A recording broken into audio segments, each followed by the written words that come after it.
ప్రకాశం జిల్లా చీమకుర్తి మండలం రెడ్డినగర్ కెనాల్ సమీపంలో ఘోర రోడ్డు ప్రమాదం చోటు చేసుకుంది. చీమకుర్తి నుండి ఒంగోలు వైపు వెళ్తున్న గ్రానైట్ కంటైనర్ ఢీ కొనడంతో చీమకుర్తి క్రిస్టియన్ పాలెంలకు చెందిన ద్విచక్ర వాహనదారుడు చంద్రాల ఏడుకొండలు అక్కడికక్కడే మృతి చెందారు. మరో ద్విచక్ర వాహనదారుడైన సంతనూతలపాడు మండలం ఎండ్లూరు గ్రామానికి చెందిన సతీష్ కి తీవ్ర గాయాలయ్యాయి. స్థానికుల సమాచారం మేరకు సంఘటన స్థలానికి చేరుకున్న చీమకుర్తి సిఐ ప్రసాదరావు గాయపడిన సతీష్ ను హుటాహుటిన పోలీస్ వాహనంలో ఆసుపత్రికి తరలించి మానవత్వం చాటుకున్నారు.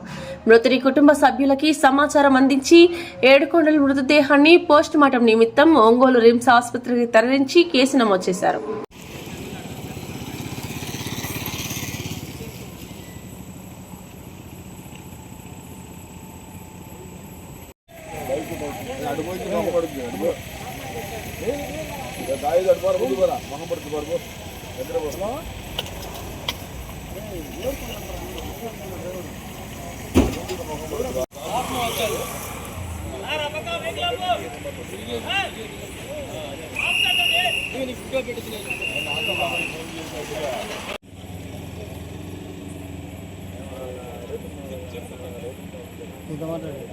ట్రైల్ మారుతుంటే కోడి వచ్చి పెట్టలేదు బండి పని చేపిస్తాం.